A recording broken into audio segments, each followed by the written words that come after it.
Во последните неколку години зелените пазари забележаа пат на продажбата од околу 20%. Интензивно се работи на инвестиции во модернизација и воведување нови содржини.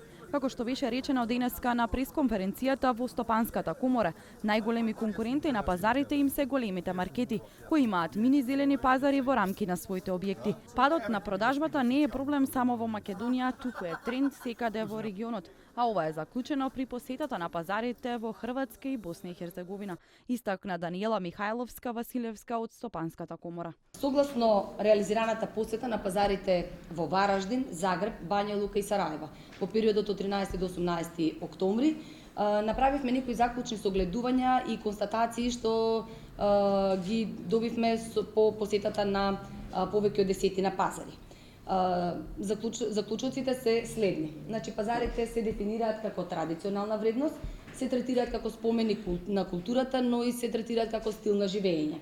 Според директорот на јавното предпријатие Пазари од Битола, Сашо Стаматов, истакна дека пазарите не чекаат средства од никој и дека се фокусирани на модернизација пред се во изгледот и на условите за пазарење.